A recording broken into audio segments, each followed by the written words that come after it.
Hello, this is log number 1 of me reading the book As Good as Dead by Ollie Jackson. I actually am on chapter 10 something of this book, and it's an experience. I have a lot of feelings about it, and that is why I am here right now filming this log.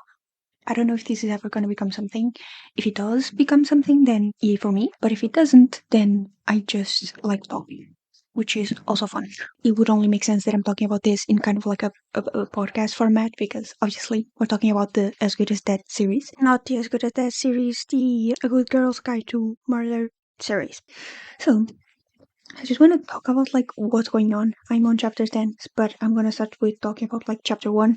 Basically, Pip is in a defamation case against Max Hastings because she posted the clip of him saying, he R-worded the girl, and then he got he didn't get convicted, but in court he was turned as innocent. The chapter 1 and 2 it talks about that. So there's this moment on chapter 2 where there's a very elongated point of pointing out Max and his water bottle, and I thought that was really, really weird. Why is that a whole unless at some point in the future she kills him with his water bottle, I think this is pointless.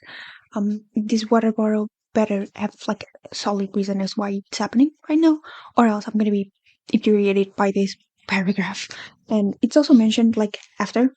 I know a little bit, but this is basically a defamation case, which I hate to be bringing this up, but I actually recognize a couple of things, because when the whole Johnny Depp versus Amber Heard thing was happening, it was also a defamation case. So I actually did understand this part a bit better, because when that whole thing happened, I watched a lot of videos about it. So basically, what I'm trying to say is that I understood a lot of the lingo that was being used by both of the lawyers in both sides, because I ended up watching a lot of that specific case, and so I understood the context a little bit better. This was interesting to read and be oh, I know what this is, what is happening. And I just read some sentences that lawyers have to use. I wrote in here I hate lawyers. I don't hate lawyers, but I just hate the way some lawyers have to go about it in order to defend their client. This however, these last few months, Mr. Hastings has struggled to find employment at the level which he deserves. And what level is that? How would you know what level that is? That's one of the things that infuriated me the most about that infuriates me the most is when lawyers extrapolate to a point that they could never know. You could never know what is the level he deserves. Even when someone has very, very good education, they could not be good at something and not get employment right off the bat just because of it. I mean, his family is rich, so probably you would have gotten it. Also, another point that is made here is hope you're not because after, I guess, Pip, I mean, we know this because we see everything from her perspective, but after she released that voice note with Max Hastings confessing, basically, she went into his house and painted up "Rapist, I will get you," or yeah, and I think it made a point on the second book that she painted that with the same paint that she had in her garage, that they painted the house that she's in with that paint. Okay, on the second book of the series, Good Girl Bad Blood, on page 325, it says, "And painted across the front in the same forest green shade as Yamovi's new garden shed were the words, 'Rapist, I will get you.'" And I really hope that comes to bite her in the ass, because she's so fucking dumb. For someone who listens to true crime podcasts and does one of herself, god damn it. And this point annoyed me as well, because it says here, "I hope you are not suggesting that my client had anything to do with that vandalism. The police have never even spoken to her in connection with it." The police in this goddamn town are so dumb. Oh my god, they never help anyone with anything. Fucking teenagers have to go and solve cases. I understand that kind of translates into real life a little bit, but goddamn it, these police are so fucking dumb. You're telling me that she, this person, released a voice note being "Hey, you're a rapist," and then in later that same day, not even that far apart, if I'm not mistaken, that gets painted on their house, and not once was the police "Hey, maybe we should talk to the person that released the voice note." Maybe, just maybe. And they would get the paint. I hope this gets brought up after, because oh my god, it's so frustrating to my goodness.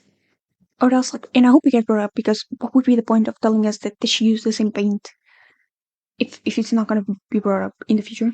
Also, then Pip says, "I will be dead before I ever apologize to you," which famous last lines, honestly. She says, and this is a point that I'm gonna read this, because I'm gonna be bringing this up in a bit. But first of all, I want to show you guys. I annotate the fuck out of like these pages because I was like, there was a lot going on, and also I've been told, or like I've read, that this book is it goes on a very very different trajectory from like the first book. She says, "Here's the thing about you suing me, Max. Blah blah blah blah. So go on then, file the lawsuit. I dare you. I'll see you in court. And you know what? How that goes, don't you? You will." It will have to prove whether my statement was true, which means we get to redo your rape trial. All the same witnesses, the victim testimonies, the evidence. There won't be any criminal charges, but at least everyone will know what you are forever. Rapist. And then she says, "Do you really think you can pull it off a second time? Convince another jury of 12 peers that you're not a monster?" In this part, Pip was trying to convince, not Pip, the Max's lawyer was trying to convince Pip to settle everything out of court. So he was telling her, "Hey, I've represented a lot of people who went insane in cases like this because they couldn't see the truth and like try to settle everything calmly." So then Pip says that she says, "I would be willing to lose everything and destroy myself if it also meant destroying your client. That seems a fair trade." Which honestly, sometimes she speaks like she's insane. This is something that I will praise this book about because I feel like it lacks a lot in a lot of books, is that characters will go through the most like traumatic shit known to man and then be fine afterwards and like live happily ever after. But in here we kinda see her just like slowly go, I wouldn't call it crazy because she did go through something dramatic. She saw someone like get shot right in front of her and then she tried to save them and she couldn't. And all of this could have been avoided if, I don't know, the police did their job or something like that. So like it was very traumatic, and the way she describes it, it makes sense a lot. So I don't know firsthand or like secondhand for the matter, how this would have felt to see someone just like get shot. I mean, I know what it's like. I mean, someone died right in front of you. I have experienced that. So that's not the surprise part, but basically to say, I feel like there's a difference between watching someone die in front of you and watching someone get killed in front of you. I feel like knowing that person died because like on the hands of another human being, and then watching all that go down and knowing that you survived, even if you weren't in danger in the first place, which was like, I guess in Peep's case, it's still, I feel like there's another level of trauma there that, you know, I haven't experienced, thankfully. Just in general, it is incredibly traumatic. And she does talk a little bit about going to therapy, so I was like, oh, that's nice. But then that never went out anywhere, and that's where the next one comes in because she's like getting drugs. Not drugs, Xanax. I guess, can you call that a drug? I guess you can call any kind of like medication drug. But she gets like non-prescribed like Xanax, to help her go to sleep, and then I think this is hinting towards she's gonna end up abusing it some way or another, because the way like it's described, the way that she says it's going to be the last time and then she goes and gets more, that's very, you know, I'm dependent on it now, and very drug abuse things going on. So another thing, I think this is going to appear in a bit in the book, but Becca, like her name is Becca, right? Yeah, Becca like drugged her and tried to fucking kill her just straight up like cold blood, and then Pip is gonna go to the prison where she's at and visit her regularly and like treat her as a friend. Now, I'm not saying, I mean, I am saying you have to be some kind of fucked up to look at the person, like look into the eyes of the person that tried to kill you and be like, oh yeah, we're friends. Like, how does that happen? I think I would never, like, sometimes I hold grudges over like this bit of shit. I wouldn't even say old grudges. I would say like, I remember things and I never forget them.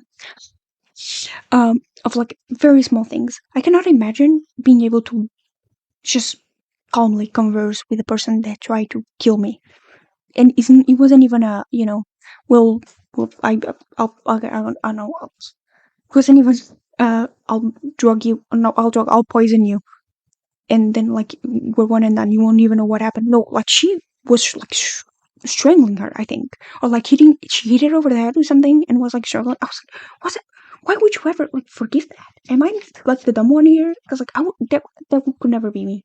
I wrote here like a prediction of plot because she was asking Luke about giving drugs to Max, and I wrote here she's going to try to use Luke against Max, but Luke has her own secrets too, like the non-prescribed Xanax. Even though, you know, in the grand scheme of things, in between someone getting some Xanax and then someone, you know, using drugs to rape people, I think that she still has the edge on that one.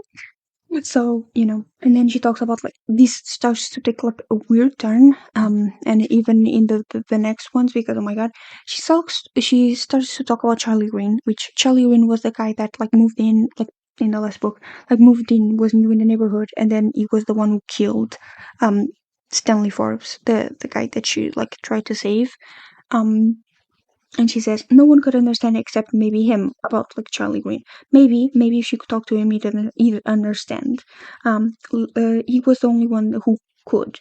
He must have found a way to live with what he'd done, and maybe he could show Pip how to live with it too. She's using the argument that like, well, Charlie did this horrendous thing and he's able to live with it, so therefore he could teach me how to do it too. Like, that is the weirdest fucking logic ever, because if someone's willing to do like a murder, I mean, I'm no genius here, but if someone's willing to do a murder, I don't think they have it all together. I'm not gonna lie, I don't think everything's completely right up there. So this logic that, well, it seems fine, therefore it could help me. No. Why is your only way out trying to talk to a murderer? If you find yourself thinking, maybe a murderer can understand my point of view, maybe you need to start going to therapy again. I think that should be the way that we go about this, but who knows? Let me drink some water. I wrote here like in annotations, he's insane. That's how we live with it, because also like it's like I said, if you're willing to do like a murder, unless it's straight up like self-defense, even revenge, even though I can understand like some motives, even revenge murder, it's insane. Then I wrote, also, is that years of planned revenge, so no, he's not living with it, quote unquote, living with it. It's some sort of mental illness, which, like, yes, like, please, yes. And then there's like a little article about like rigor mortis, like how do pathologists determine time of death in a homicide case? Which honestly, I do find these kinds of things interesting. I always grew up watching shows that kind of like talked about this. So I grew up watching like Castle. Psych doesn't really talk about that much, but was Psych nonetheless, like CSI, a Y50, things like that they talked about death and stuff like that openly. So I kind of always found that interesting. So like learning about this like rigor mortis, livor mortis, and algor mortis was very, very interesting. I have this like underlined and I have like a tab here because I love these kinds of things. So rigor mortis is when the body like stiffens up due to a buildup of acid in the muscle tissues. It usually happens around 2 hours postmortem. It begins in the muscles in the jaw and neck. Rigor mortis is normally complete within 6 to 12 hours, then starts to disappear approximately 15 to 36 hours after death. So yeah, this is very like interesting, at least to me. Livor mortis is lividity. Livor mortis is the settling of the blood pressure inside the body due to gravity and the loss of blood pressure. The skin will become discolored with red purple tinge where the blood has pooled eternally. Livor mortis happens 2 to 4 hours after death and becomes non-fixed up to 8 to 12 hours after death and fixed after 8 to 12 hours after death from the time of death. So non-fixed is when the skin is blanchable, meaning that like when you press it, it changes colors, but the color will disappear and can be affected by factors such as temperature and changing body position. Then algor mortis is the temperature of the body. Typically, the body will lose about 0.8 degrees per hour until it reaches the environmental temperature. Then, like, there's basically like the family. The next chapter, chapter 5, he starts talking about like how her family doesn't know that she's taking up, like not taking up, but like finding cases and wanting to learn more about this shit. And it shows that her family is very like against it, but like you could use this for good. I wrote here like if she's so interested in things like this, couldn't she get a degree related to this? There's jobs that are like close to this, like maybe like a PI or even study like criminology or be like a person who like those person that works at morgues. I don't know what they're called. I apologize, but things like that. There are jobs related to like death that are perfectly like acceptable, and like there's still jobs that would allow you to continue these like I guess like quote unquote morbid interest, and not be like weird about it. So I don't understand why the family keeps such a like a taboo, but and then this is where the I guess the main part I guess of the book kicks in, because apparently, not apparently, but like this book, and the reason why it's called As Good as Dead is because it's a book about threatening things, threats being made to Pip. Basically, someone being like continually sending her messages saying, who's gonna look for you when you're gone? Basically, saying, you keep solving all these other people's cases, but when you're gone, who's gonna do that for you? So pretty scary. She kind of I think they call it like a stalker, and this is when the first like signs, not the first, when they start showing off the because she finds like chalk figures on her driveway, and she's like, well, that's weird.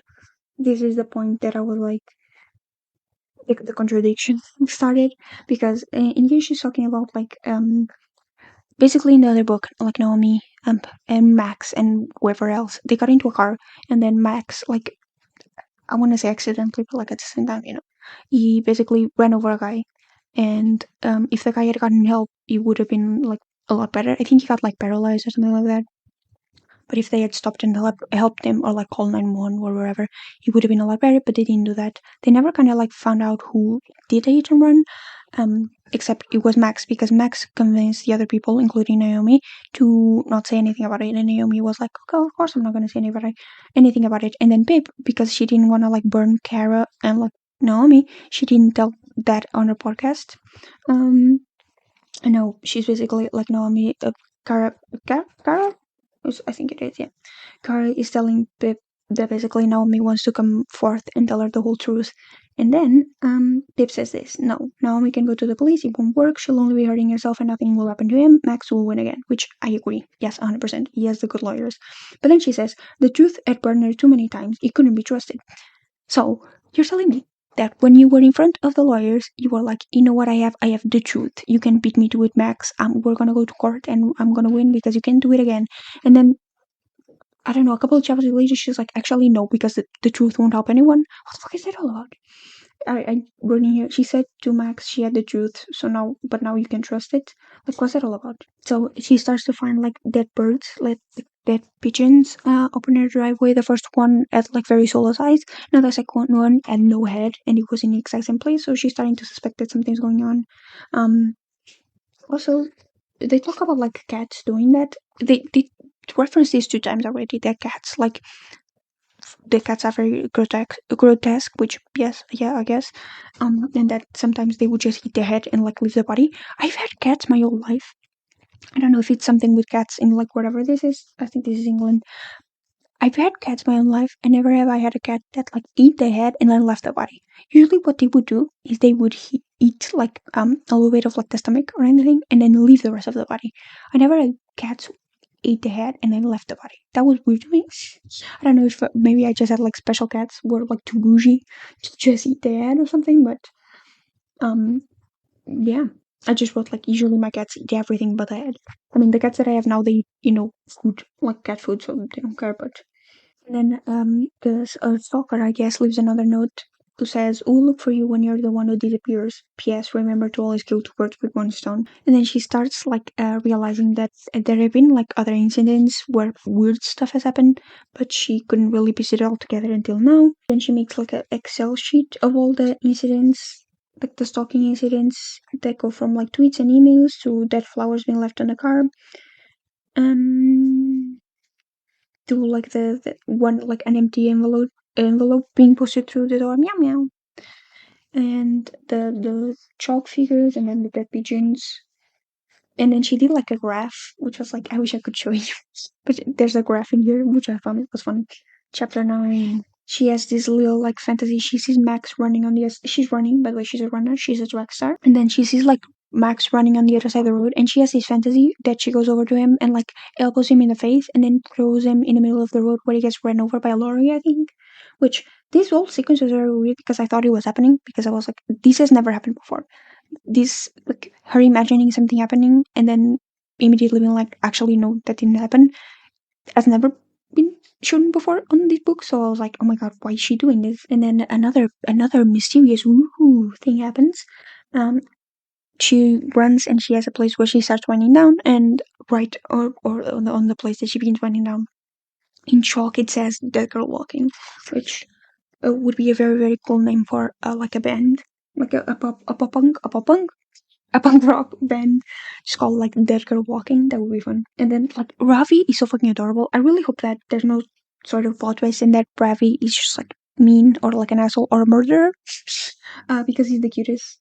Look who it is, my sporty girlfriend. He smiling, flexes his arms, chanting "sports, sports, sports, sports" until she reached him. I was like, oh, that was so cute.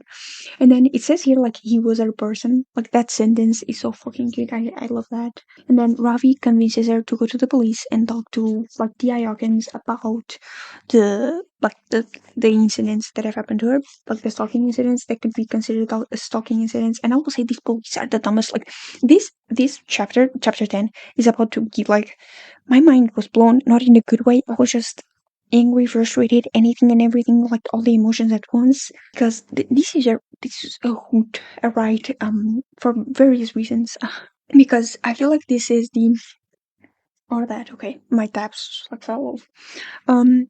I feel like this was the point that I stopped at chapter 10, but I feel like this is the point where I started believing that maybe Pip was wrong or is wrong. And I don't know if this is just incredibly gaslighting by Mr. Diakins, or if it's because, like, because everything we see is from Pip's perspective. And I talked about this in a video actually that I put on the channel. Everything we ever hear is from Pip's perspective. So everything, like, makes sense because we're seeing everything, like every chain of events is from her perspective, and she puts it all together. And when she puts it all together, it makes sense because duh. But what if that's not what's happening? I hope that is the plot twist. I guess is that she got so involved that she started going insane and seeing things where they aren't, because that would be the most realistic thing, I guess, to happen for her to get so involved that she starts seeing cases where there aren't because she wants to do them so bad. So she ends up going to the police to basically being like, hey, I have a stalker. These are the incidents that happened. She shows them his graph. Look at this graph. And yeah, and it's like, in order for us to look into this, there needs to be a pattern of two or more behaviors. I just wrote here, not mansplaining for call, because that's what happened. And then he says, I can't really open an investigation because of two dead pigeons. Like the Ayakan said this, and I wrote, this man has gotten two cases wrong now. A teenager had to solve the cases. You have to trust her at some point, which I still believe that that's valid. Because the police in this town are, oh my goodness. At this point in time, I don't know. I think it has been like, what, 6 months. These both the first book and the second book have to have happened within 6 months of each other. She solved two cases. One of them was like a cold case. One of them was like a disappearance that was very, very recent. She solved that shit quite fast, honestly. And not once did they trust her, even though that even when she solved everything, and she basically ended over like the culprits of like whoever did it and who did it. And not once were they like, okay, maybe she's onto something. Maybe the third time she comes in here and she's like, hey, I'm having some doubts about this. Wouldn't you at least like do the bare minimum and be like, hey, let's put some detail on her. Let's install a camera or something around her house. Make sure everything's all right. Wouldn't you at the very least do that? Like, god damn it. Look, isn't two mistakes a lot of mistakes to make when you're police? Like, fuck me, dude. I have a Luna right here, and she's being annoying. She's being clingy. What's going on? Then Pip thinks to herself, but standing across from Hawkins now, listening to him say the same thing she said to herself, he pushed her the other way. Basically, at first she kind of didn't believe that it could be a stalking case, but then because she heard Hawkins say no, it's definitely not a stalking case, she's like, okay, so now it's a stalking case. Fucking take a shot every time I say the word stalking. And then she says, this sentence makes me feel a lot of things, and none of them good. I didn't make myself a public figure, Hawkins. That happened because I had to do your job for you.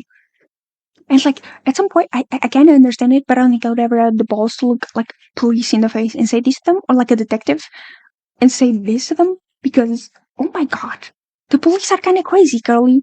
Like, they had this whole moment, I think it was in the past book, where Ravi was like, I'm not gonna go into a house that I don't know because I'm like brown, and police kind of don't like, black brown people.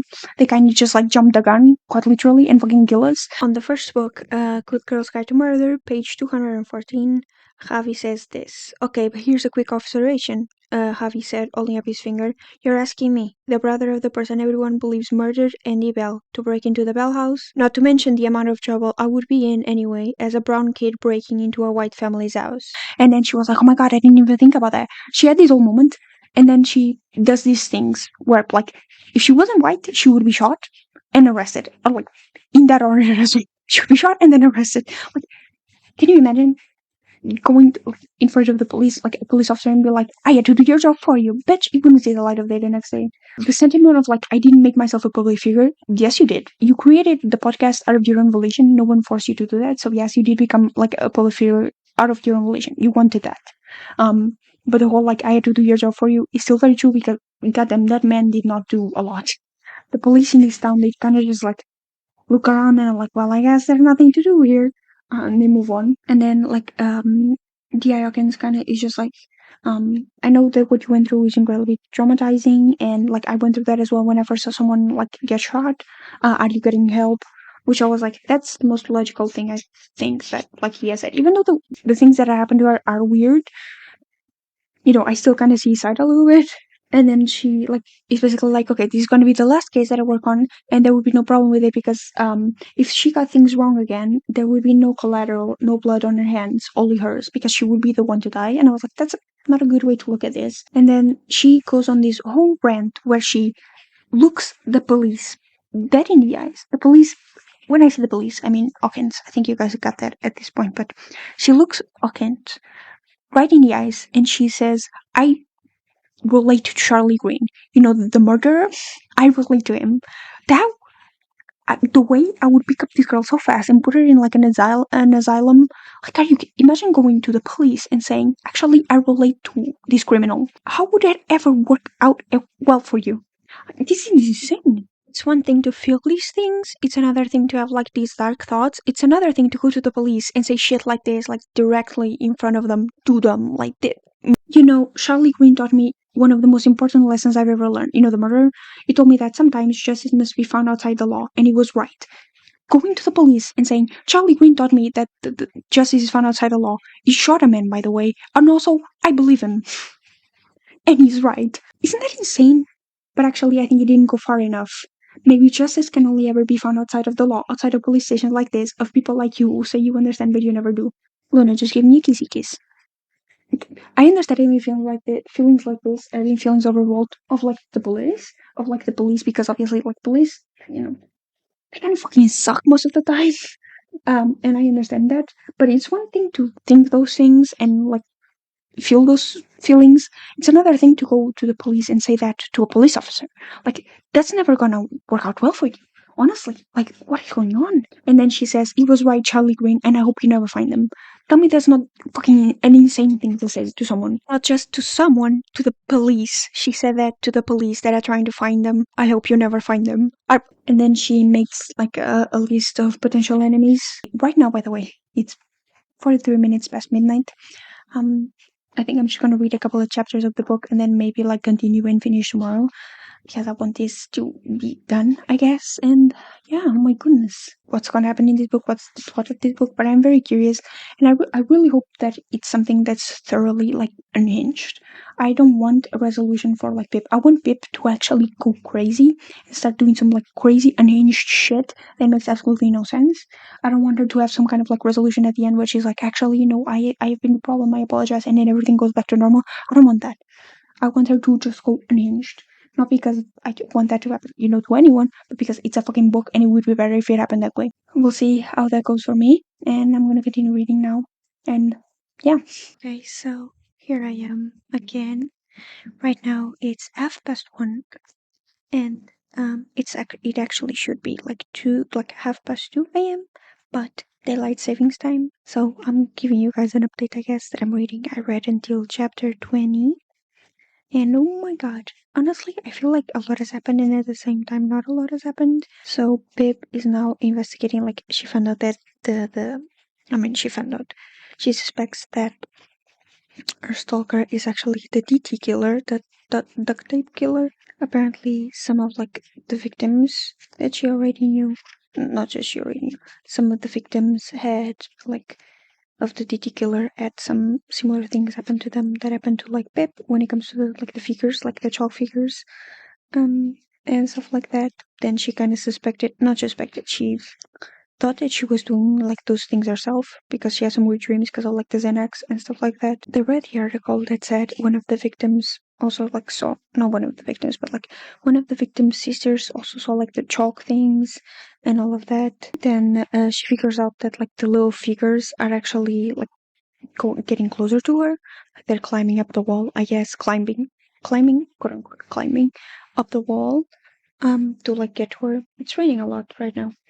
You probably can hear that. She kind of like suspects that, yeah, they read like this article that talks about the killer, and then they're like, oh fuck, like a serial killer is coming after you.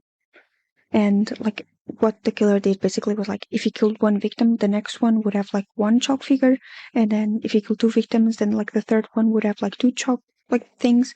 And because the DD killer killed 5 people, then that's why Pip had like 5 chalk figures like going up to her, because she's the sixth apparently. And they also came to not the conclusion, but they realized that Tara Yates, like the last victim, I think, yeah, the final victim of the DT killer, was killed on the exact same day, like night that Andy Bell died. Which, like, the way this all like connects, my brain is fried. Like, holy shit. They find a Facebook page claiming the innocence of the DT killer, because like he was caught because he confessed, quote unquote confessed. But then they actually like they think it's a false confession. Which, oh my god, I have like this weird interest with false confessions. I even bought like a whole last book to read, which I have yet to read.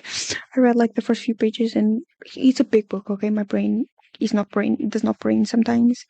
But it's all about like the psychology of false confessions. That's what the book is called, and it's so like interesting how much like your brain can just fuck you up. If you have like a what's supposed to be a voice of reason right in front of you, your brain will mold itself into believe like anything. Someone's in front of you saying like, actually people saw you doing this thing.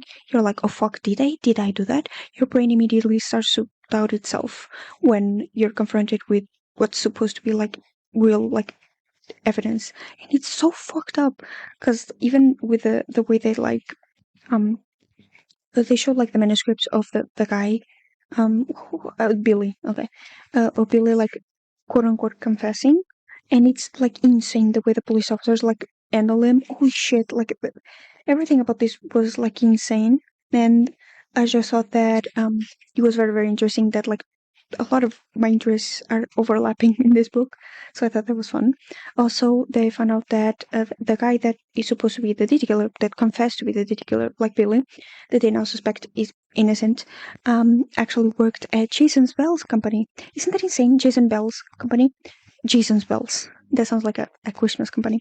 Jason Bell's like a company, landscaping, whatever the fuck company. He worked there, alongside Daniel. I think his name is Daniel Da Silva, Nat De Silva's like brother, who's now a cop. He also worked there, and they were like heavily involved in the last one. I thought that was very, very fun too. Fun, you know what I mean by that. Then she goes to like Jason Bell's house and tries to talk to him because of like the night that oh my god, the night that Andy and Tara Yates were killed. Yes, they were both killed. I was about to correct myself, but yeah, they were both killed. The night that the night that Tara Yates was killed, um like an alarm went off at Jason Bell's company, and he went to check it out. And Pip is posing the theory that the killer probably went there to get like the rope and the duct tape to kill the victims with, because that's like the rope was found at the company, and that's also how they tied like Billy to the murders as well. Um, and Jason was like, he seemed very, very flustered. My best guess is that he knew something about it, but because he didn't want to be involved in anything anymore, he kind of just like not pretended, like he got angry. He was like, don't talk to me anymore. He probably like suspects someone, and that's why he was like, oh, or something like that. I think that like he knows who it was. He's just now getting like I guess a confirmation, being like, oh yeah, that makes sense. So yeah. Oh, people almost got ran over by like a white car, and the only white car that we ever got a description of was like the white BMW from Luke, I think. Was it Luke? Moving on to chapter 19. Okay, I think this is where Pip goes to like meet Harriet Hunter. She's the sister of one of the victims, and this is where Harriet talks about becoming friends with Andy Bell, which is yet another connection to Andy. Like the way that she described was that her sister, I guess, had died, and then Andy like reached out to her via email, being like, "Hey, I also had like a sister. I know it's hard or whatever." And then they started talking that way, which I really want to. I'm so fucking curious to figure out what the fuck does Andy have to do with in all of this. I hope this has like a satisfying conclusion, because I'm so confused about anything and everything. Like, goddamn. Also, there's this Portugal appears in the most random of places. There's this quote here that says, "No boyfriend, only one ex, and he was in Portugal the night she was killed." I was like, God damn it. Portugal has to appear somewhere or another in the most like weirdest of places.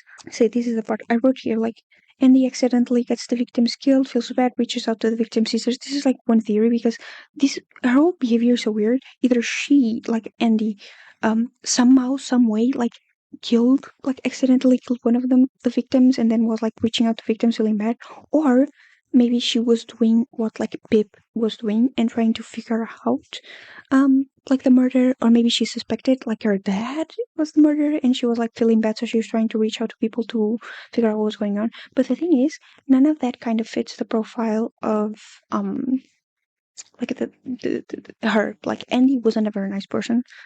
Like she was an asshole. I mean, she didn't care about her own sisters, like RAP and like assault. So I don't think that she would be that fucking worried unless she was trying to like get her dad like fucked up and like out of her lives. Maybe that would be like the reason as to why she would, be trying to get like her dad convicted. And then we reach chapter 20 where we learn that Charlie Green has been arrested. It was in Paris, I think. And they found him and he's now arrested. She also, like, there's a mention here that she saw Max Hastings like running outside of her house, like right outside of her house. So I don't know if that's relevant. And then it says here, like Pip says, and if there's a trial, obviously you'll be called as the prosecutor's lead witness. So I'm afraid it's not going to be possible for you to talk to him. No, this is because Pip asked to talk to Charlie Green, and Hawkins was like, no, because you're going to be called as in as a witness probably. So I think that for today I'm going to reach until part 2, which would be chapter, I think, 30, would it? 29. Which will be until chapter 29. So I think I'm going to read until then, and I'll give you guys an update tomorrow on what I think about these chapters. Okay, so third log of me reading this book. I'm on chapter 21, which is where we left off. I've read a little bit more. So in this, Pip kind of like has a phone call to prison with like Becca, because she needs to find out like the password to restore like to her email, to Andy's email, so that she could figure out what she was talking about with Ari. Okay, so Pip figures out the thing to get into Andy's email, and she finds like a draft where Andy basically confesses, I guess, that she knows who the DT killer is, that she knows the identity of the DT killer, but she's afraid of telling it, and she kind of has this very weird redemption arc, because like I still have some qualms about that. I still have to complain about that because, oh my god, it still pisses me off. But she basically says that the reason why all this is going on, because she found the identity of the DT killer, and because she found the identity of the DT killer, she wanted to live down, and because she wanted to live down, she needed money, so she started talking with Aoi. That's why she started like selling drugs, and because she started selling like the drugs at school, ended up like Max ended up getting all the doing all the disgusting ass things that he did, and that's like first of all why Eddie went missing. Yeah, because oh my god, yeah, exactly. I've already reached this conclusion, but it's almost midnight and my brain is fried because she was selling drugs. Then Becca got abused, and then she had a conversation with whomever, and that's how she died. She had a conversation with Andy, and that's why like she accidentally, I guess, killed Andy because she choked her on a moment because the other professor was like pissed off at her. And then that's also like why Saul died. Basically, everything is connected to this one, like to her finding out who the DT killer is, and that's like the point that everything is connected. And also, she says still there's something that like it's annoying me, and I'm gonna have to go check out like other book, not right now, but I'm gonna have to go check out the other book because I'm pretty sure that the way Becca described what happened was that the night that she accidentally like killed Andy because Andy like choked her on a vomit was the reason why she got so pissed was because Becca was like, hey, like this is happening to me, blah blah blah blah, and then Andy was like, oh, I don't care, just don't say, like, don't tell anybody that, or else you're gonna ruin it for me. But then in here he says, she writes, Andy writes in an email, if someone touched Becca, I would be broken. And I was like, that's not like, okay, listen, even if the whole plan was to make enough money to leave town and then come back for Becca, wouldn't you explain that in a better way to Becca, at the moment when everything happened? Like, if someone came to me and they were like, I've been assaulted, my response would be, okay, don't ruin my plan. My response would be, oh my god, I'm so sorry. I know this sucks right now, but I have a plan. I have something that I'm working on that'll get us both out of here. I promise. But for right now, you can say anything or else that plan goes to shit. She would explain it a little bit. She wouldn't just be like, oh yeah, just don't tell anyone and then move on. That feels weird to me. And I feel like this redemption arc that Andy is supposedly getting, it's still pissing me off because she still did a lot of this, at least this one specific thing wrong. So Pip has the realization. In here, she suspects that she suspects that Daniel Da Silva is the DT killer, because Andy in an email says that it's a person that she knows well and that is at her house a lot, and Daniel Da Silva is a house friend, a friend of her dad, so she thinks that that's who it is. And then she has an interview with the guy that worked on the case previously, DCI Nolan, about the DT killer. And the DCI Nolan basically says that at the time there was this young police officer in the force who kept asking questions about the victims, and that the police suspected that he was the murderer. But then because they found Billy over the body on that last woman, then they stopped looking at him, so they kind of confirms in Pip's head that he was Daniel Da Silva. Then she's on her way to Nat Da Silva's house because she's gonna have a talk with her about her brother being a suspect. And as she's on her way, oh yeah, first of all she gets a close encounter with the DT killer. A close encounter as in he stays outside their house and turns on her printer and then turns on a Bluetooth speakers. So it meant that he was close enough to the house where he could connect to Bluetooth. So that was scary. She is on her way to, I was saying, she goes on her way to the Nat's house to, like I said, have the conversation with her about her brother being potentially the DT killer. And she receives a call from the DT killer. I don't know how many times I say the DT killer in this goddamn audio file, but she receives a call from him, and she had installed a program on her phone that kind of identifies no caller ID calls. So when the DT killer called her, she actually was able to identify the number. But first she did this weird ass monologue, which this is one of my pet peeves, I guess. This happens sometimes in movies as well, that sometimes I hate it when characters are so confident. They figure something out and then they start acting so crazily confident that it pisses me off. I'm like, wouldn't you play it safe and then figure out who it is and then get it done and over with, instead of being all cocky and it's I know you are. That never works out well. I've never seen any movie ever. This is the thing that annoys me, right? Because she watches and listens to a lot of true crime podcasts. Wouldn't the smartest thing to collect the evidence and then figure it out instead of being cocky and be because she the DT killer, all the other calls were kind of he would call and then breathe on the phone, and that was it. But this time she actually talked to him, and she says I prefer DT. I think it's more fitting, especially as you're not from Slow, you're from here, Little Kilton. I enjoyed your trick last night, very impressive, and I know you have a question for me. You want to know who would look for me if I disappeared? I have a question for you instead. We'll visit you when you're in a cage, because that's where you're going. And then a girl sound down the line, the breath stuck in his throat. 3 loud beeps and peeps here. It ended the call. She started acting way too cocky on the fucking call, and honestly, holy shit.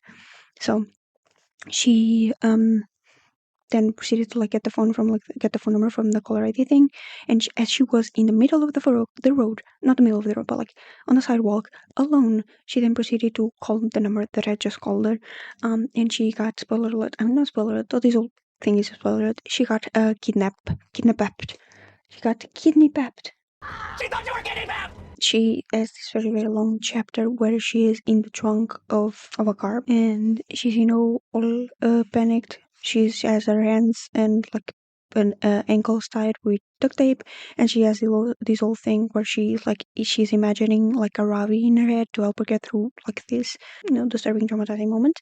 And she starts to like get her DNA all around like this person's trunk. So she starts like ripping out her hair and leaving her blood everywhere and leaving like skin follicles and stuff like that under the trunk. And then at the end of chapter 26, we have the revelation. The DT killer showed her his face, showed her the glint in his smile. It wasn't the face she thought she'd see. It was Jason Bell. I wrote here that like, okay, maybe it's Jason and Daniel, because I thought that they were together on it, because they always kept hammering the fact that they were friends. So I was like, okay, maybe that was it. But no, it's just Jason Bell. And it also makes a lot of sense. It was kind of like one of my predictions when I was reading your email. I was like, oh, he's definitely Jason. He was never portrayed to be like a good fucking person. And he always acted kind of weird. When Pip was like going around and trying to figure out stuff, he was always kind of like, so, and even besides that, people weren't describing him in the best of light, so it's probably him. I honestly don't know why she didn't suspect that first either. Like, I think this is 3 times already that Pip suspected Nat De Silva's like brother Daniel De Silva, and she was wrong every goddamn time. Like the poor dude, just incredibly suspicious, I guess. Sus. Yeah. He brought her to like Green Scene, which is like a place that he works at, but because it's the weekend, nobody was there, and they were all gonna come out on Monday. And there's this revelation that he was the one that killed them all in, and then the revelation as well that like that alarm that went off was because Terry Yates, like the last victim, accidentally like got free and like activated the alarm. But then he ended up getting to her in time and like killing her in time, and then nothing came of it. Yeah, it says, you misread that one, didn't you? It was Taro who set it off. She was tied up in here in this very room. And then he starts to like, obviously, be a little fucking creepy. He wrapped duct tape around her face like he did with all the other victims. And then Pip has this like dialogue where he's telling where she's telling Jason that like Andy figured out who he was. Oh my god, he's a fucking asshole. But she says, I don't think she. And then she talks about like Beckham. Bib says, I don't think she knows who you really are. She hates you too. I worked it out. That's why she chose to go to prison. It was to stay away from you. Which, if your own child chooses to go to prison instead of staying in the house that you are, like goddamn, reevaluate your choices a little bit. Not me telling a serial killer to reevaluate their choices. Like, come on, no shit. Jason has his old dialogue about this incredibly misogynistic dialogue.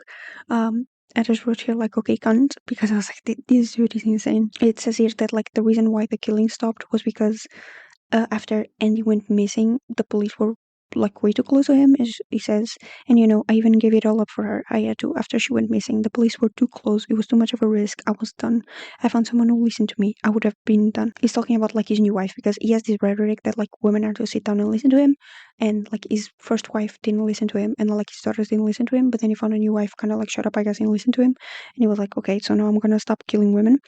And then he says, but then you came along, didn't you? And you were just so loud, too loud, meddling in everyone's business. In mine, I lost my second wife, the only woman who listened, because she listened to you instead.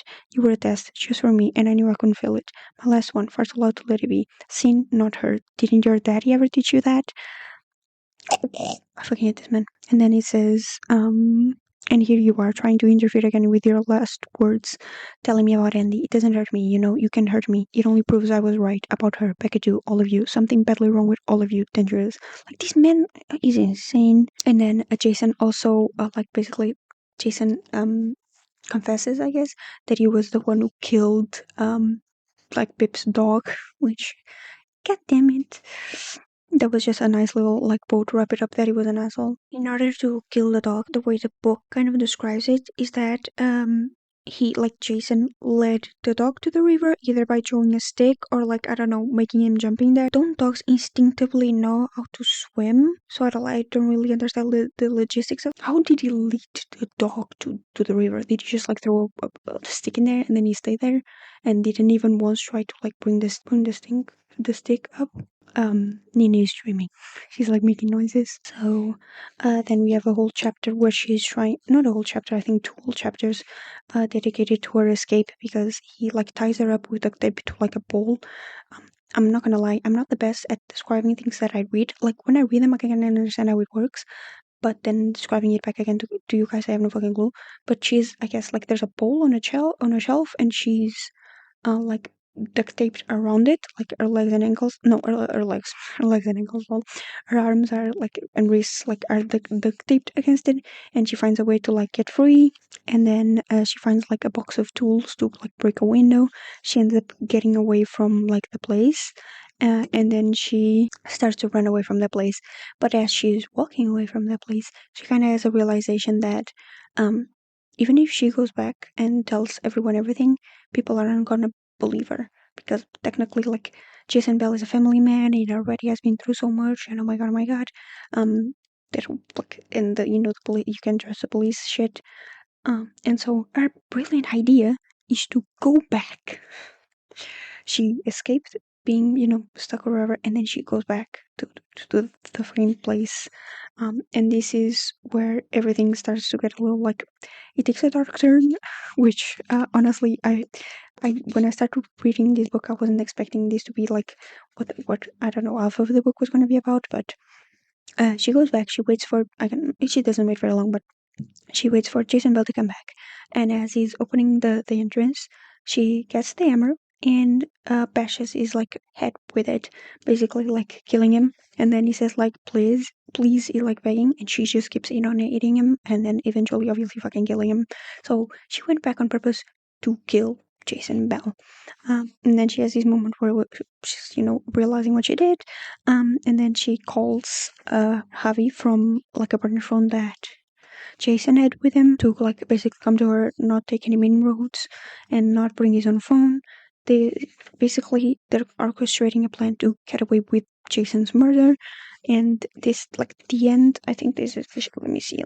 Basically Robbie first tries to convince her to call the police and tell everyone that it was self-defense, but then she has this whole like monologue where she's like, nobody's gonna believe that is self-defense. It says, no, he's going to kill you. That's why you killed him. That's self-defense. Babe, it's okay. And she says, I killed him because he was going to kill you. Ravi said, his voice rising. How do you know that? Babe said she had to make him see that self-defense wasn't an option here, as she already realized, pacing up and down. How do I know that? Because he took you. Because he's the DT killer. The DT killer has been in prison for more than 6 years.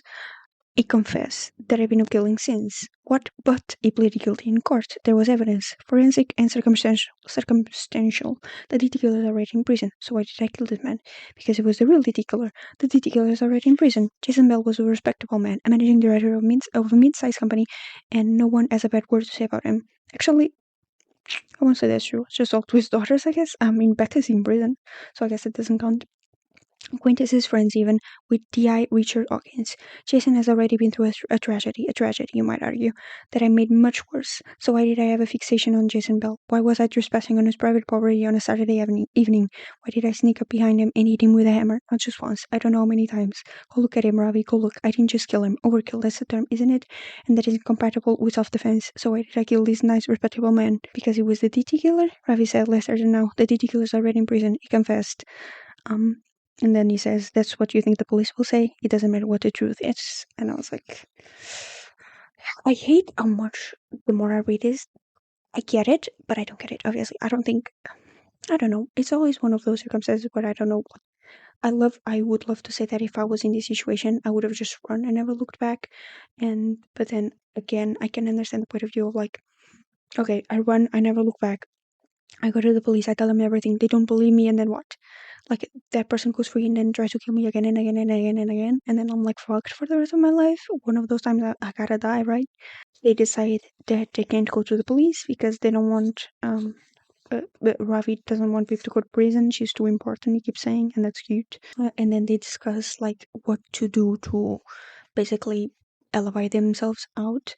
They're talking about the rigor mortis stuff, which I thought was a nice like loop, I guess, because at the beginning of the book they have this moment where she's researching like rigor mortis and all those other mortis, and so they make a plan to kind of like make his death like time seem much later than what it actually was, so that by the time they identified his death like time window, they both Pip and Ravi would have like a solid like alibi, and so they couldn't be pinned for like the crime. And then they have to find someone who like will be responsible for the crime, and they decide that they're gonna implicate Max Hastings, which that's like the update for this part of the book. I never really expected that this book was gonna go from, oh look, I'm Pip, I'm going to solve a murder, a disappearance, whatever. It went from that to I committed a murder and now I need to get away with it, because holy shit, that's a headache. That's a headache and a half. So I think that for tonight I'm gonna read until chapter 40, and then tomorrow I'll be able to finish this whole book and give you guys my final thoughts. I think I still like the book. I very much like the book, but it's definitely not what I was expecting, so I guess that's a good thing. And it's definitely for a book that they mentioned this a lot. They have a lot of those moments where Pip is talking about the gray area.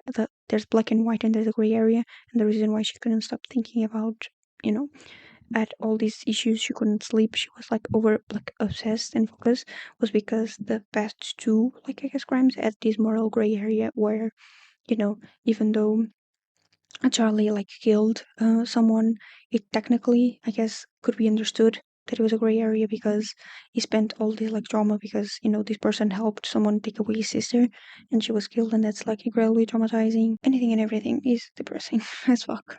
So, and then like the whole case with Becca and thing, like she keeps saying that technically she doesn't deserve to be in prison because it was just an accident, even though I still don't know about that.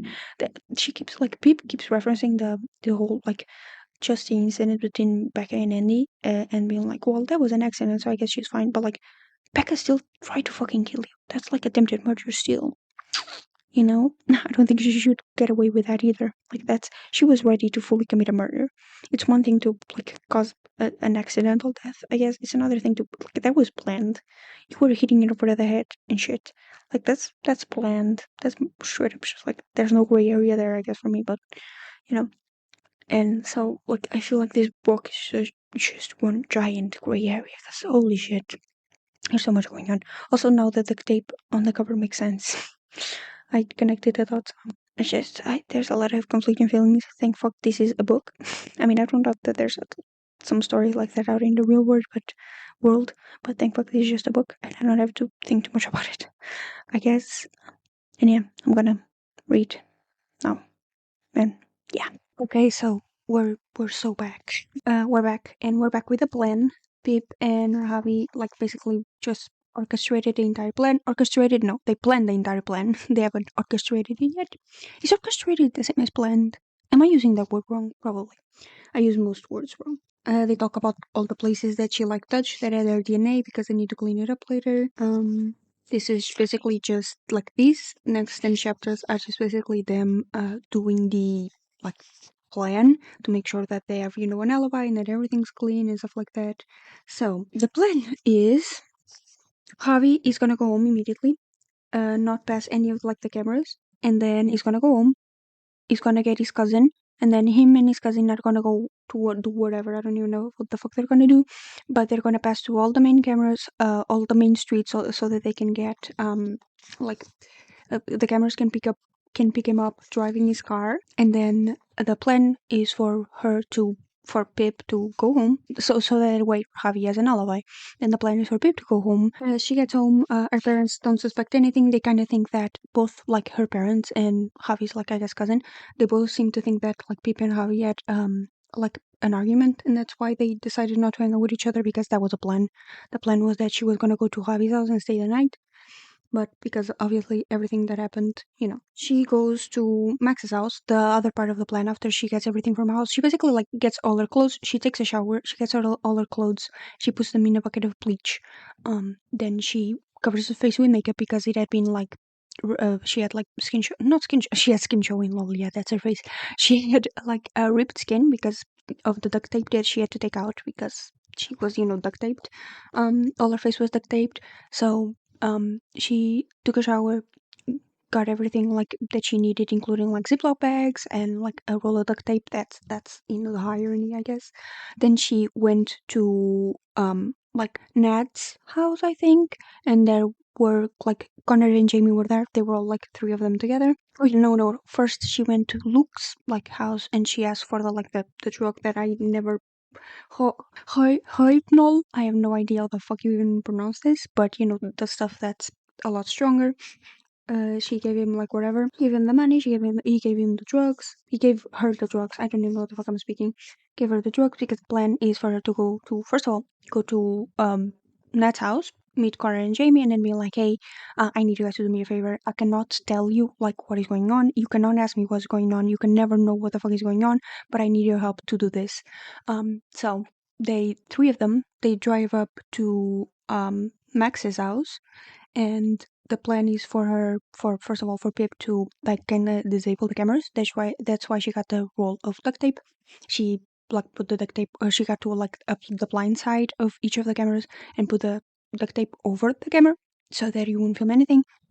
Then she kind of like found a way through the back door, while Nat served as a distraction in the front door. She like knocked on the door when Max was inside, like Max Hastings' house. When Max was inside, they talked for a bit, and then she got like inside the house, and she drugged like his water bottle, which like I guess that was the whole point of putting emphasis on the water bottle, because she was going to use it later to like drug him, which was a weird resolution. Not gonna lie, weird point to make, but whatever. I'll take it. She like put the pills in that, like the smash the pill in the water, and then she was supposed to, I guess, leave the house and watch from outside, but that didn't work out well. So she had to hide in a closet and then wait for Max to drink the whole water bottle and make sure that he was like unconscious. So I think it took like maybe 20 minutes of her like hiding in a closet. Then Max kind of like knocked out, and she went and got his phone, put it in a Ziploc bag, and then, oh, by the way, they're all wearing gloves. I don't know if it's gonna be relevant. I don't think it is, but they keep making sure that they tell us that they're wearing gloves, so that's neat. Um, she puts like Max's phone in a Ziploc bag, and then gets like hairs, like Max's hairs, into another Ziploc bag, and then she leaves the house, like Max's house, and tells all the three other members, like Connor, Jamie, and Nat. I'm the worst with names. I apologize. She tells them to leave, and to, first of all, get like the Max's phone to the green scene place, but just like hide it behind a rock or something. Uh, and tells them to never like walk inside, never do anything, just put the phone there and then come back out and do whatever. So that's what they do. That's like one part of the plan done. And then I think that the next part is Bib establishing her alibi. So she goes to Kara's house where there's like Kara and Naomi are both there. They're a little bit freaked out, but then they kind of understand that something bad is going on, because Bib is like, once again, I need to tell you guys, like, I cannot tell you guys what is happening. You cannot question me on what is happening, but I need your help to do this. And I think it's like Naomi that's like, oh, because you need this to have like plausible deniability, and she's like, yeah. Oh, another thing, Pip called Max's like lawyer, and like they had a fight at the beginning because they had a fight because Max was suing Pip because of defamation, because of the statement that she released of him admitting that he was a rapist. So Max was suing her of defamation. She called the lawyer and she was like, hey, the deal that you made me about like not wanting me to go to court, and me like apologizing and like paying him money, and then also, retracting the statement, I'll take it. I think the point of that is to make sure that there are no problems between Pip and Max, so that Pip doesn't have a solid reason as to why she would ever want to kill Max. Like, hey, she called, she said she was fine with it, so therefore she would have no reason to want to kill Max. She would have no motive. There we go. I think that's what they're trying to set up here. And then the three of them, Kara, Naomi, and Pip, go to McDonald's, which honestly, I could go for it. I was reading these yesterday at like 1 a.m. and I was like, oh my god, I could go for a McDonald's right now. They eat some McNuggets. I cannot speak. Oh yeah, and then she, like, the point of this is for, first of all, she used all the main roads once again so that the cameras can pick her up, and then she went to McDonald's that has like security video. They stayed inside like 8. She also pays with like a debit card, I think, so that there's another like proof that she was actually there. Just basically doing more and getting more and more proof that she was there. Pip gets on, talks to them a little bit, and then she immediately sneaks out to go and meet Javi. The plan is still in motion, and now I'm about to start reading chapter. Not about to, because I'm going to read this later, but I should finish this tomorrow. I mean, I'm not should. I will finish this later today, and then I'll film the last part of this tomorrow. Because oh my goodness, um, I can't believe I'm about to finish this book. Also, it's going to be, I think my 6th book for this month, which unprecedented records. Actually, it's not a precedent. I'm pretty sure that, but sometimes I'm in the mood and I just read a bunch. But I'm very, very excited to finish this. I actually know how it's going to end because I may or may have not given myself spoilers. So I'm excited for that. I'm excited to finally read everything that leads up to it. That's exciting. And yeah, for now, like my thoughts is, like I said before, I really wasn't expecting this to be the turn that it took. That she was, gonna start covering up like a murder that she committed. It went from I want to know the truth and like uncover the truth to oh my god, the justice system is corrupted. I cannot trust them. I have to do everything with my own hands. And it's like that's a very quick turn. If I'm not mistaken, all of this happened in the span of like 6 months. That's a lot to go through. Someone put her in therapy and never let her out because holy shit, she cannot be okay. No matter how much she tries to convince me. And yeah. Oh yeah, also did I mention it? I don't know. But at some point she admitted to Ravi that she was taking like Xanax to help her fall asleep. And he was like, that's okay. They go over that a bit too fast. Even though it's such a huge part of like the beginning of the book and even throughout it, that she would have like shakes, she couldn't see shit. She was like stressing the fuck out and having like hallucinations, seeing blood everywhere. Um and then she's like, oh yeah, by the way, I take Xanax. And then I was like, oh, you could have told me. And she was like, yeah, I could have. And then she kind of like move on from it. I was like, should have been a little bit of a bigger thing, but I guess they had other things to worry about, the dead body between them.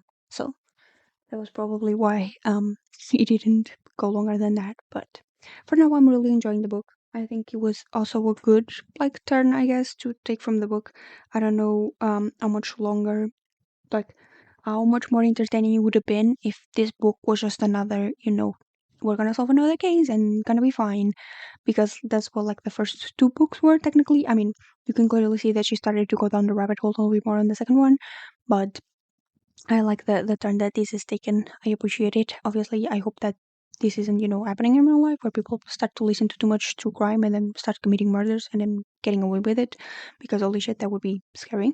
Also, I have a rant coming, not right now, but coming when I finish the book, because like I said, I already read a little bit that comes after, and there's some sentences in there that just piss me off a little bit, because my goodness. But yeah, I'm gonna leave start no, I'm gonna stop the log for now, and I'll come back to you guys tomorrow for the last installment of this, where we talk about like my thoughts of the book. I finish reading the book, and yeah, see you guys tomorrow. Today's the 30th of October, by the way. I'm gonna finish reading this book on Halloween. Isn't that fitting? And yeah, see you guys tomorrow. Hello everyone, and welcome to the final, I guess, installment of this, whatever this is. I have the file titled as like As Good as That podcast, which at this point, I don't know. I mean, I guess it kind of fits because, the whole Good Girls Guide to Murder podcast thing. So I'm a genius. I'm somewhat of a genius. So yeah. I'm gonna start off on chapter 41 and then until the end, because I finished this book yesterday and oh my god, what a ride. I mean, honestly, it wasn't that much of a ride. Like I said, I already knew the ending, but still a ride. A calm ride, but a ride nonetheless. So we start off chapter 41, which is when they're taking off, I guess, like the second part of the plan, where they go back to move the body and check if everything's all right. The reason why they got the phone up to like the green scene limited like place thing was because they wanted like the lawyer, Max's mom and Max's dad, to kind of like call him so that it would put like his position in the place where the body was found, and pin him there, which was very smart, I guess. I mean, I wasn't thinking of that. I thought that it would just like maybe turn GPS on and then leave the phone there. That would work, I think.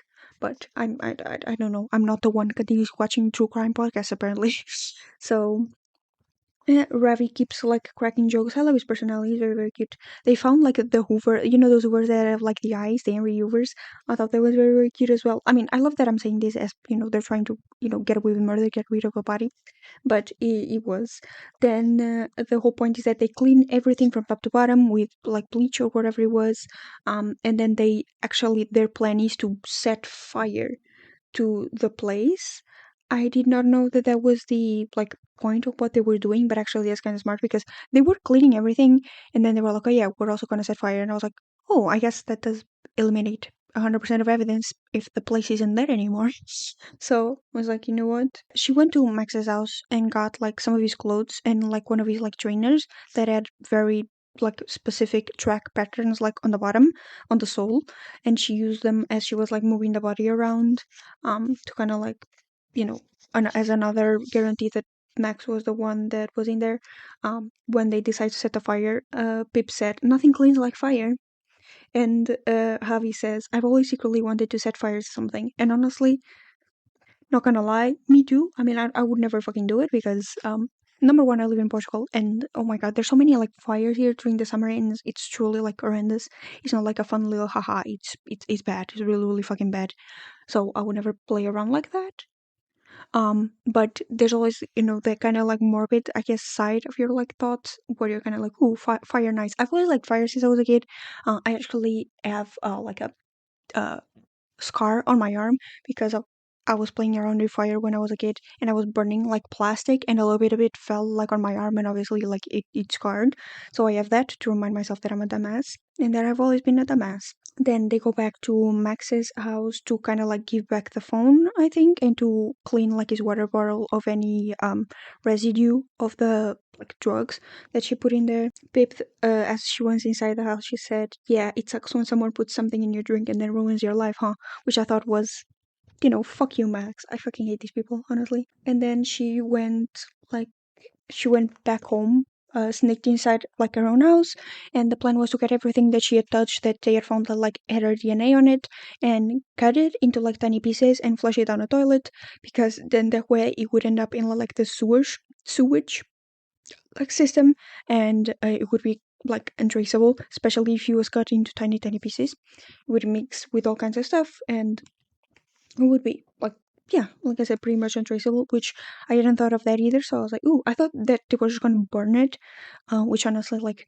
that's the one thing that comes in handy with having like a fireplace. I have a fireplace here, so that would have been my first thought, which pick things up and then just like burn them and then throw the ashes away or something.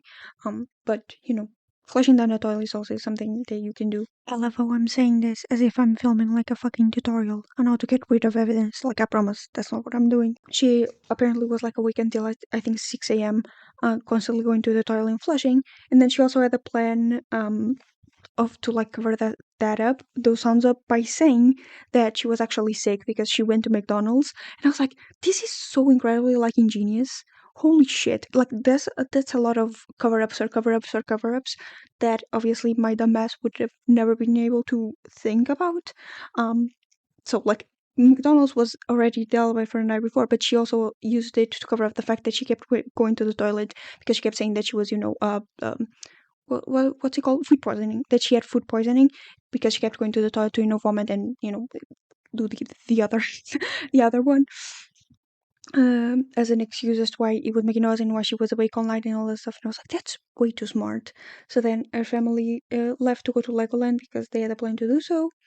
And then she, I think, like, Babe cried a little bit and then went to sleep. Then the plan was to basically sit at home and wait for the news to come up. She couldn't search anything about anything because then that would leave a trace, I guess, to her and the murder. So she had to sit there and wait for the news. And then I think it was one of her mom's friends texted her, was like, "You need to turn on TV." Texted her mom and told her to turn on TV, and that's when the news came on that they had found the body of Jason Bell, and that's when the other part of the plan was revealed, which honestly, this part just pisses me off. I think I get it, I kinda get it, but it still pisses me off because if you were me, obviously, I haven't killed a body, but I haven't killed a body, I haven't killed someone that turned into a body. If you were me, I would try my best to keep away from everything, but the way she's going to, like, quote unquote, seem normal is by trying to investigate it for the podcast. Like, the third season of the podcast is gonna be like, who killed Jason Bell? And that is absolutely fucking ridiculous. Our guess is not, because she did get a suspect. She did get someone, like, Max Hastings technically is the one that did it. So I guess all roads are gonna turn to him anyway. But oh my god, if you were me, I would never touch it. Would it be more suspicious for her to be so involved in this, or would it be less? Would it be? would it be more suspicious for her to be disinvolved or more suspicious for her to not get involved at all? Like, that's the thing that like gets me, because would it really have made a difference? Because she then is going to use the podcast to, I guess, lead the Ayakans in the right direction, but I think he would have gotten that anyway. Like, yes, he was dumb and he couldn't figure out the other two like cases that people had to solve, but like this one was pretty fucking obvious. He had to be very, very dumb to really not fucking get it. Then she went to interview like the other girl she had talked to before, who said that no, that yeah, she had talked to before, because they said that Jason and Max had like an encounter at one of the cafes that she was at, and then they kind of like fought with each other, exchanged some harsh words, and they were like pissed at each other. So that's like the one of the narratives that she's going with. Then she released the teaser for A Good Girl Has to Murder season 3, Who Killed Jason Bell, and it's so, oh my god, so weird. Like, I don't know, this part of the plan I do not get. And I wrote like in the notes, I wrote, once again, this is way too cocky. She does that so much, where she just like acts like everything is gonna be alright, even though it's not in the clear yet. And that's, I wouldn't, I that could not be me. Oh my goodness. Then chapter 46, the Ayakans calls Pip to come into the station as a voluntary interview. Like, so she can leave at any time. She can even refuse to go, but she can leave if she's there. She can leave at any time. She doesn't have to answer anything. All the good stuff. Honestly, I'm not gonna lie. I feel like if I was ever questioned about anything, first of all, if the police were like, "Okay, you cannot come," I would just like not go. Even if I was innocent, just being in that environment scares the living fuck out of me. Especially if I were to be alone. Like, I'm not a minor anymore, so I don't think I could bring someone with me. I guess you can always kind of like bring a lawyer, even if it's a voluntary interview. Can you? Can you bring a lawyer even if it's a voluntary interview? Because I feel like I would do that. I am not catching myself in a fuckery and potentially like getting myself involved in something that I never had anything to be with. I that kind of environment stresses me out and would not go over well. When he starts questioning her about like her, yeah, because he says, "Oh, you released the teaser for the thing. You can't really release the speculation. It's like an active investigation." She's like, "Well, I didn't release the whole interview. I didn't even like." She censored the name of like Max because it's still hadn't been convicted here. And then Diakin tries to make a case against her by saying, y'all weren't on good terms. And Max has a lot of enemies, and you're one of them. Okin says, "Would you call yourself one of his enemies?" And she responds, "I mean," Pip stretched out her face. "He's a serial rapist who walked free, hurt some of the people I care about the most. Yes, I hate him, but I don't know if I have the honor of being his worst enemy." He's suing you, isn't he, for defamation, for a statement and another clip that you posted to social media the day the verdict was read in his sexual assault trial. Yes, it was going to. As I said, great guy. We're actually settling out of court, though. Interesting. So they talk about that for a bit, and then she says, "What is one of those moments that she's a little too cocky again?" But she says, "It's what I do," Pip said. "Didn't have to know him well to think he deserves justice." She's talking about Jason Bell here. "Cases in Little Kilton don't seem to get solved until I get involved." And it's one of those cases that, like, is it true? Technically, yes, because she helped a lot with the last two cases. But at the same time, that's way too fucking cocky to say to like a detective or a cop. Like, that would not fly. I don't think. That's way too, brazen. Then she starts questioning him. She starts, lol. He starts questioning her. He asks her where she was the night of where she was between 9:30 p.m. and midnight on Saturday the 15th of September, which was kind of like Pip's confirmation that the whole like body changing temperature thing had worked. So she was like very excited about that.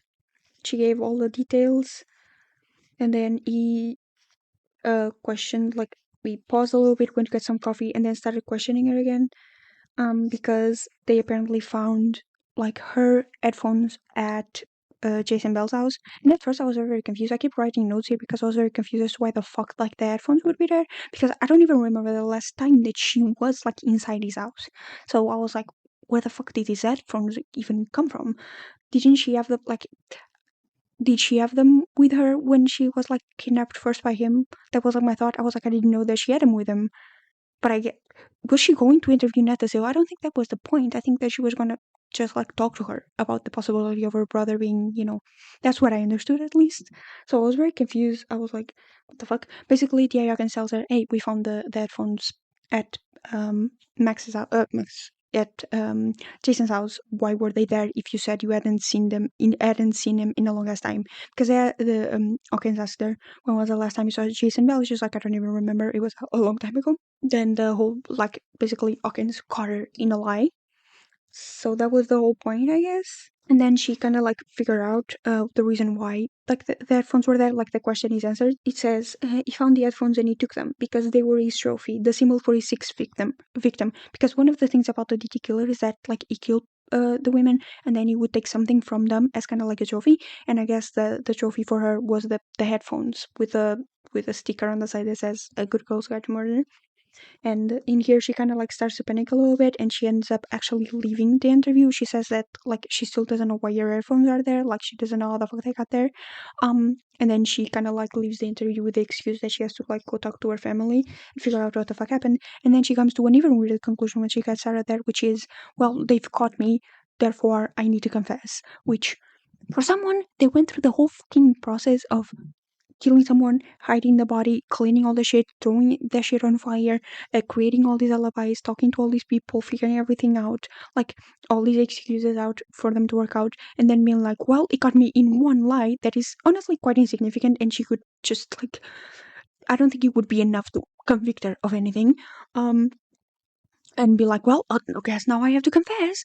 Are you that goddamn weak? Like, you went through all of that just to be like, well, I found my headphones there. That means I killed them. Like, I feel like she could have gotten away with it, even if that was the point of the book. She could have gotten away with it if that was it. Like, just the headphones. And then she calls Javi and basically tells him, like, that they found the headphones and that she's going to confess. That first she's gonna have like one last normal dinner with her family, and then she was gonna go to the police and be like, hey, I did it. Just like to implicate herself and nobody else, so that they wouldn't start investigating like Javi or her friends or anything like that. She would be the one to take the fall, and therefore nobody else would get hurt. That was kind of like her thing. She has dinner with her family, and then she's like, okay, so now I'm gonna go. But then as she's going, she like Javi and her kind of have this code for like knocking on the like door and I guess meeting each other, which is like, was it? It's long, short, long, or short, long, long, short, long. I had it right the first time. So, but that's kind of like their code. And as she's driving like to the police station, she sees another car the other way, doing like that thing. So she's like, "Oh my god, it's Ravi!" So they stop it, and Javi's like, "Oh, where are you going?" She's like, "Oh, I'm going to the police station," and he's like, "No, I just came from there. Everything's fine." Basically, Javi told the Ayakins, I think, that Javi had taken her earphones and had gotten to and had went to Jason Bell's house and and went to Jason Bell's house to ask him to kind of create, I guess, a foundation or anything like that in honor of his two daughters, like Becca and Andy. And Jason had said, actually, I don't have time for that. And then that Javi had left, and that was that. That was the narrative that he said to like the detective, which honestly, and that he had left the headphones there, like, accidentally. He must have forgotten about them and then didn't tell Pip, and that's why Pip didn't know. There's a lot of talk about the murder on the town. A lot of people are talking about it, and the whole people are like, "Oh my god, he was such a good guy." That thing pissed me off. All our friends kind of like figured out what happened without actually saying it. I think that they all figured out when they saw the news of Jason Bell passing away. Pip chooses to skip the first week of university so that she can like stay at home and like see the progress of the investigation going on. Then she goes on a run and she ends up outside of Max's house, outside close enough to Max's house to see that a bunch of cop cars are outside and that they're taking, I guess, like Max to jail or prison, whatever it is, and that both like Max's parents are outside kind of like yelling at the police to like, it must have been a mistake or whatever. She receives an email from the mother of the oh my god, she receives an email from the mother of the guy that had been first imprisoned for the confessing, quote unquote confessing, being the DT killer. And apparently, they're reviewing over the case because they found some new evidence. Turns out that on the first case, they had found like a partial on one of on Tara Yates' body, if I'm not mistaken, that hadn't been matched to anyone. but because Billy had confessed, I never looked into it. But now that I guess Jason's like fingerprints were on the record system, they kind of like matched it up and figured it out. I think that was a point of this, and that's when like Pip kind of started thinking about how she didn't promise, but she said she was gonna help like Billy, but in the meantime, she kind of just fucked over Jason and fucked over Max and didn't even think about Billy. So she was gonna go to the police station and say be like, oh, I've been investigating and this is what I found, and kind of like give them hints that Jason was a DT killer and stuff like that, to basically help out Billy whilst also fucking over Jason and Max. And it has this like sentence here, which is, and if everyone knew who Jason Bell really was, people would no longer have to listen to people say how fucking awful it was that someone killed them. That, like, it sucks so bad to know that someone did something so bad and if you're like, oh my god, I'm so sorry that he passed away. She's like, no, he's good dad. She went back to the police station, like I said. I just wrote here, like, she says, but Pip had to do this, and I just wrote, like, she's so dumb because she keeps getting, like, she keeps saying shit like, I need to be in the peripheral vision, I need to not be involved, and then she proceeds to get involved even more, and I'm like, god, you're telling yourself something and doing another, which honestly relatable, but like, in most cases, I'm not, running away from a murder that I committed. I'm just talking about, advice that I give to people and then not follow. Not like this. And then as she gets to the police station, that's when they're bringing Max in, and then when Max sees her, he like lunges towards her and like hits her against the wall, like pushes her against the wall. He runs, pushes her against the wall, and then he says, "You did this." He screamed in her face, spit flying. "You did this somehow." And she didn't fight him off. Her hands were free, but she didn't push him away. She flashed her eyes back and whispered quietly so only Max would hear, "You're lucky I didn't put you in the ground too." Which, that you have to be so cocky. Oh my god. Oh, I would never risk it like this. I would never. In the situation that she is, and every time like any kind of evidence links towards her, she gets so fucking panicked. But then she goes and does this. What do you mean? You can't go up to the person that you've just incriminated for a murder you committed and be like, "You're lucky I didn't kill you too." Like what? What? I mean, he's crazy clearly, and they're gonna take it as he's a little cray cray. But my goodness, what if? What if? What if? You know? And then I think it was Daniel De Silva that said, "Sorry," said Emily, "you were right. Looked like you got you pretty hard there." "Yeah, no, fine," she said. "Just a bump on the head. I'll be fine. My dad says I have a few too many brain cells anyway. Could afford to lose a few." "Right," then sniff again with a small, sad smile. "Max Hastings," Pip said quietly, a question hidden behind his smile. "Yeah," Dan said. "They're charging him with murder?" Daniel nodded. So, and then was like, "Piece of shit. Don't tell anyone I said that, but Jason Bell was like a father to me." And okay, basically.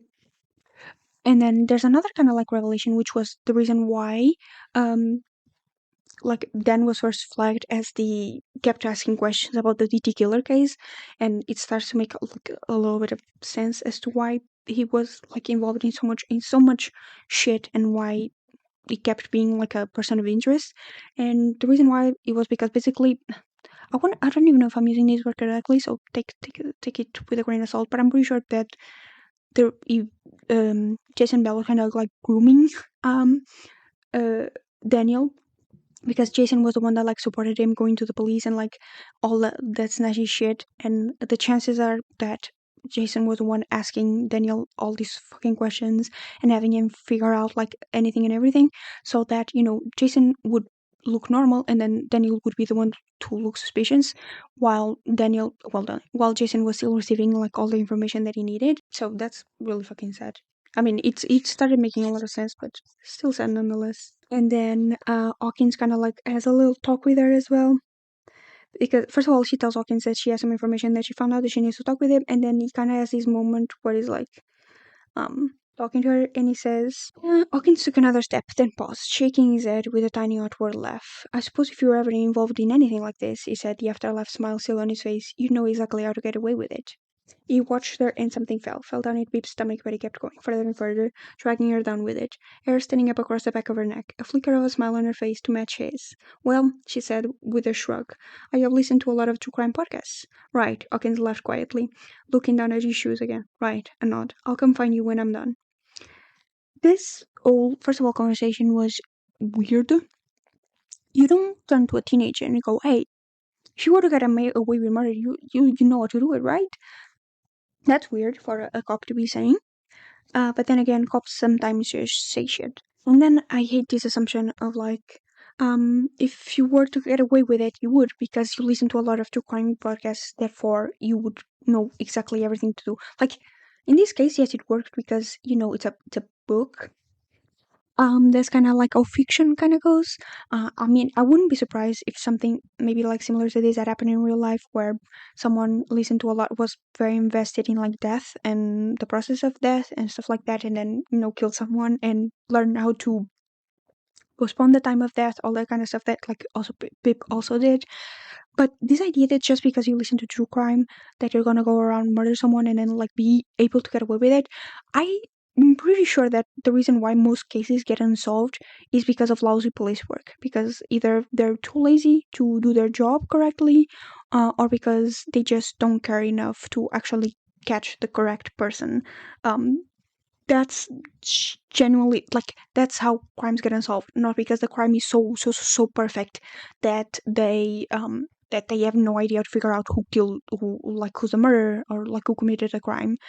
Do you know how many like I'm not in that phase anymore, but I had a phase where I listened to a lot of stuff related to the crime, not like the kind of content that's around like today, I guess, where doing makeup and talking about murders, not that kind of content, but just talking about cases in general.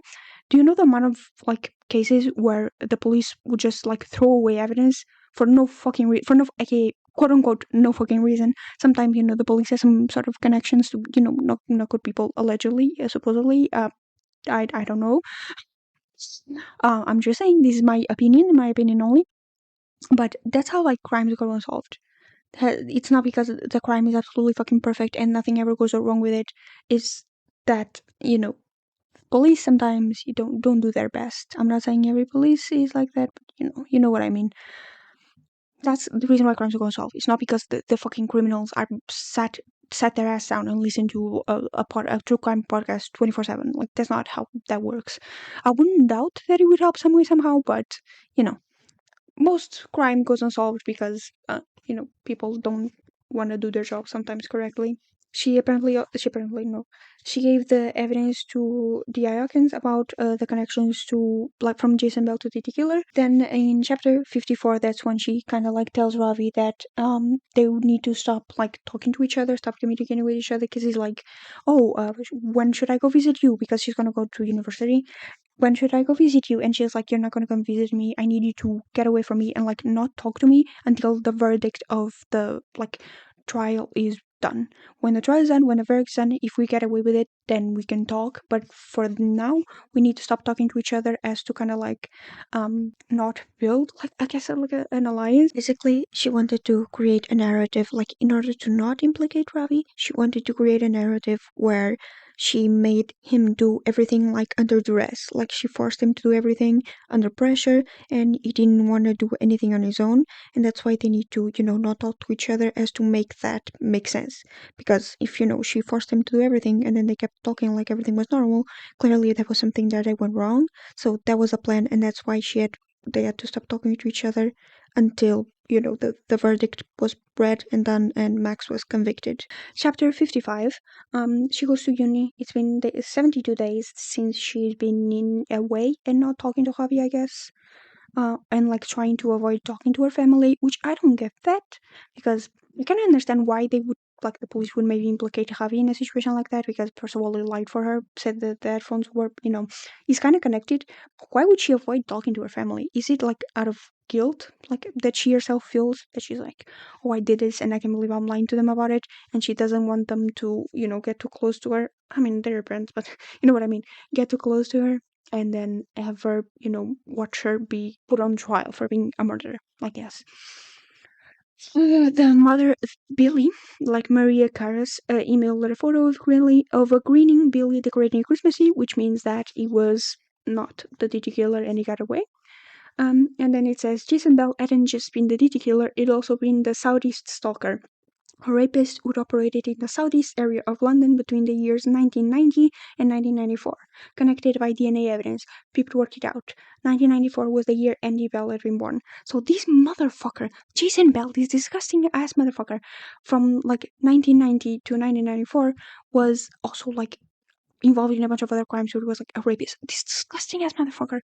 And then like his daughter was born, and he was born, so he stopped for a while, and then he moved to Little Kilton, and he started killing again. This motherfucker is fucking disgusting. Honestly, the more I learn about him, the more I'm glad he's fucking dead. Honestly, he deserved that. He deserved all that and a little bit more.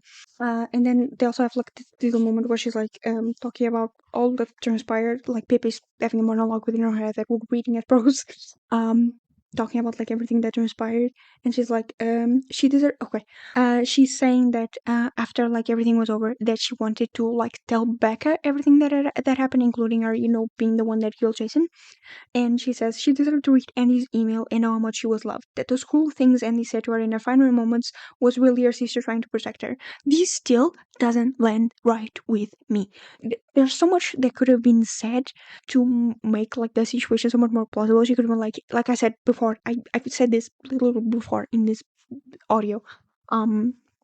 I, I know that like this really fucking sucks, but please don't tell anyone. I have a plan. We're both gonna get out of here. You can tell anyone, but I'm gonna get us both out of here, and it's gonna be fine. Just please don't tell anyone right now. I love you, and I'm so sorry that this happened to you. Like that would have produced the same effect of like, I don't fucking care. Don't ruin this for me. Like that's not you're not protecting anyone with that, and you ended up getting yourself killed because of that. So really, then she has these like moments where she's like she hears the police siren. She's like, oh my god, they're coming for me, but they were not coming for you. And then the last, I guess, chapter is 1 year, 8 months, and 16 days later, day 697, 3 minutes after the verdict was read in The Crown versus Max Hastings. A Sarge, remember me? So it ends with somehow happy ending, basically, insinuating that after the verdict was read, Javi immediately sent her a message being like, hey, remember me? And honestly, I'm happy. And I hope that there's no other book after this, because I think this was good enough as it is. And I hope that like if anything is released, it should be like a novella where it's just Max is just Max. What the fuck? I have his name in my mouth now. Ugh. That is just Javi and Pip kind of like having a happily ever after, but with no mention of like murders or anything. Just them being like cozy and cute and domestic, because I like their banter of each other. And I think that would be very very neat. So if anyone wants to write some fanfiction, or if Ollie Jackson, yeah, wants to write like a novella kind of like that, I'll buy it, honestly. Seems very, very cute. I like their relationship with each other. I just don't want any more murder to be involved with it. I just want them to be happy, just for a little bit. Like, please, I'm begging. So, yeah. This was it. I ended up giving the book, 4 stars, and I think I stand by that. I gave the whole series 4 stars. I gave A Good Girl's Guide to Murder 4 stars. I gave, Good Girl Bad Blood 4 stars, and I also gave As Good as Dead 4 stars. So all of them deserve 4 stars. I don't know if I'm like kind of inclined to give it 5 stars, because I am invested in this series and I really liked um all of it, but I don't think it was that mind blowing. I have some books that I read and I'm like, oh my god, I can believe this. And I don't know if they're it quite yet. I mean, I have all the time in the world to think about it, so we'll see. But yeah, in my review, in my reading journal, I wrote third and hopefully final book in the series. I was not expecting the series to take this turn, from solving cases to murdering someone and getting away with it. This might sound awful, but I'm glad it all worked out, and I hope that there's no fourth book. I would like a little side story where Biv and Ravi live happily ever after without having to mention all the murder stuff. I enjoyed this book nonetheless, and I am glad, first of all, that it all worked out for them, but I'm also glad that this was the direction that the books took, because I feel like if you kept being repetitive of like something bad happened, people solved it, something bad happened and people solved it, and something bad happened and then people solved it, I feel like that would have been a little too boring. So I like that it took a turn and she ended up like getting involved into something bad, and having to solve it, or like not solve it, but like get away with it. I thought that was nice, and like the evolution from her being like not lying to just straight up murdering someone and be like, oh yeah, no, pretending like she knew nothing about it. I was like, that's neat. And also her being classified as a quote unquote good girl. That took a turn, right? So yeah, I mean, there's a lot of implications that I guess that are going to continue to go on in this universe. Obviously, this is a fictional book, but if we're going to talk about it, let's go. Like imagine like living with you murder someone, you kill someone, you took someone's life, and yes, like Jason was fucking awful. Like my God, that too fucking disgusting. He deserved to die, honestly. But still, you kill someone, and you got away with it. Like you first of all, you got away with it. Like Javi also knows what happened, and then also all of our friends know what happened. But like our family has no fucking idea. Our family has no fucking idea that that their daughter is like killed someone. That's a big thing to hide. It's a big, big, big, big thing to be like, hey, I had no idea that there's secrets and then there's secrets. There's one time in sixth grade I pissed my pants, and there's one time I killed a man and got away with it. Those are not the same. And it's insane that there's a lot of people out there who probably like live like that. I wouldn't say in Pip's exact circumstance, but that there's a lot of people out there who constantly hang out with someone who has murdered someone and they never have any idea. Isn't that insane that we could all have at some point talked to or befriended or communicated with someone who killed someone else, and we never end up finding out that person killed someone else? Isn't that fucking insane to think about? Oh my goodness. Oh, I don't know if I like that.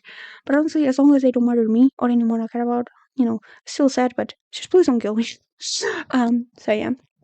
This is oh yeah, I did say it. I gave it 4 stars. I really like this book as good as that, and I'm happy that I finished it today on Halloween. Today's the 21st. The 21st. Today's the 31st of October, Halloween night. I am not gonna dress up or be anything because oh my goodness, I don't think I've ever done Halloween. I guess I never went out trick or treating. Not that I remember.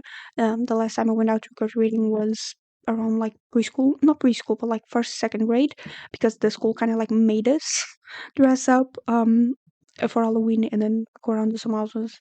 Not so far, and we always went with teachers, but that's like the most my experience with it. So yeah. Besides that, I've never really celebrated Halloween except for carving a couple of pumpkins and then eating a bunch of candy. But that I do all year, the candy part, not the pumpkins. But yeah, I hope you guys have a nice Halloween. I mean, by the time you're watching this, if you are ever watching this or not watching this, listening to this, Halloween has already passed. But I hope you had a nice one. Whether you stayed at home, whether you did like stayed at home and did nothing, whether you stayed at home and did a bunch of makeup but still stayed at home, or whether you like did a bunch of makeup and went out or just went out. Hope you had a great, lovely time. I do love this time of year. I have my Halloween coated cats right here next to me. Luna and Nina. Luna's orange, Nina is black, so they're Halloween coated, and I love them. So yeah, it was not on purpose, but whatever. Yeah, I hope you guys enjoyed this, and this was very different from me. I don't even know how the fuck am I ever going to edit this. I don't know, but we'll see. All I know, it's done. I finished it, and this is my last message. And this was my reading log for As Good As That, and I hope you guys enjoyed it. Bye bye.